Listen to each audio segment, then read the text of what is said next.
વારસિયા વિસ્તારમાં Gayatri premium league season 2 નો ભવ્ય પ્રારંભ. 27 દિવસ સુધી ચાલનારી ટુર્નામેન્ટમાં 10 ટીમો લેશે ભાગ. વડોદરા શહેરના વારસિયા વિસ્તારમાં સ્થિત ગાયત્રી ગ્રાઉન્ડ ખાતે સ્થાનિક યુવાનોની રમત પ્રતિભાને પ્રોત્સાહિત કરવાના આશયથી Gayatri premium league season 2 cricket ટુર્નામેન્ટનો ધમાકેદાર પ્રારંભ થયો છે. ગત વર્ષની પ્રથમ આવૃત્તિની ઉત્કૃષ્ટ સફળતા બાદ આયોજિત ટુર્નામેન્ટમાં આ વર્ષે કુલ 10 ટીમોએ સહભાગીદારી નોંધાવી છે. આગામી 27 દિવસ સુધી ચાલનારા ક્રિકેટ મહાકુંભમાં સ્થાનિક યુવા ખેલાડીઓ મેદાન પર પોતાનું રમત કૌશલ્ય અને ક્ષમતાનું પ્રદર્શન કરશે.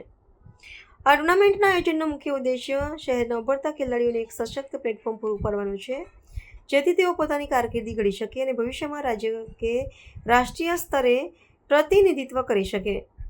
આયોજકોના જણાવ્યા અનુસાર આ સ્પર્ધા માત્ર રમત પૂરતી સીમિત નથી. તેમાં વિવિધ જ્ઞાતિ અને ધર્મના યુવાનો એક જ મંચ પર ખેલદિલીપૂર્વક સાથે મળીને રમી રહ્યા છે, જે વર્તમાન સમયમાં સમાજ વચ્ચે સર્વધર્મ સંભાવ, ભાઈચારો અને સામાજિક સૌહાર્દનો હકારાત્મક સંદેશ પ્રસરાવે છે.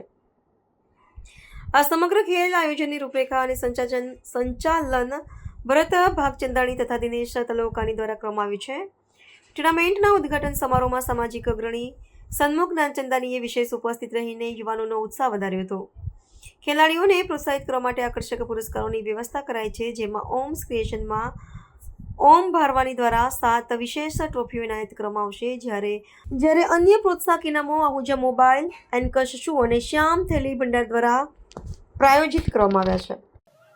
વારસા ખાતે અહીંયા અમારે સિઝન 2 જીપીએલ સિઝન 2નું આયોજન કરવામાં આવ્યું છે અને આ સિઝન 2 ગયા વર્ષે પણ કરવામાં આવી હતી. ગયા વર્ષે સ્ટાર્ટ કરવામાં આવી હતી અને આ વર્ષે પણ આ સિઝન 2 ને 2026નું આજે આયોજન કરવામાં આવ્યું છે અને અહીંયા બધા મેમ્બર્સ હાજર છે અને આ ટુર્નામેન્ટમાં 10 ટીમો રાખવામાં આવી છે આ વખતે અને 27 દિવસ ચાલશે આ ટુર્નામેન્ટ. અને આ અમે ટુર્નામેન્ટ કેમ રાખીએ છીએ કે ભાઈ અહીંયા જે છોકરાઓ છે રોજે અહીંયા જે રમવા આવે છે, જે આ ગ્રાઉન્ડ પર રમવા આવે છે, એ લોકોની બી ટીમો એમાં કરવામાં આવી છે અને આ ટીમોમાંથી રમીને આગળ જઈને ઇન્ડિયા ટીમ માટે બી રમે. અમારી એવી આશા છે કે ભાઈ અહીંયા રમતા રમતા ઇન્ડિયા ટીમમાં બી સ્થાન મળે આ છોકરાઓને, એ અમારી આશાઓ છે. અને અહીંયા બધા જે છોકરાઓ છે અહીંયા નાના મોટા બધા ભેગા મળીને અહીંયા આયોજન કરવામાં આવે છે અને આ આયોજન બહુ સરસ રીતે કરવામાં આવે છે અને આ ટ્રોફી રાખવામાં આવી છે. ઓમ ઇન્સ્પિરેશન ઓમ ભારવાની દ્વારા આ ટ્રોફી રાખવામાં આવી છે અને બીજા બી ઘણા ઇનામો રાખવામાં આવે છે બીજા અગ્રણીઓના દ્વારા.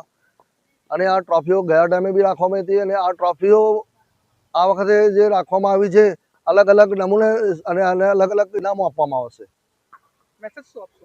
મેસેજ એ છે કે આ ટ્રોફી નથી, આ ટ્રોફીમાં એક યાદ છે અને આ ટ્રોફી જે જીતશે એને એવું લાગશે કે ભાઈ આ ટ્રોફી જીતી છે, વર્લ્ડ કપની બી ટ્રોફી જીતીને આવો એવું એને લાગવું જોઈએ. સન્મુખ જ્ઞાનચંદાણી.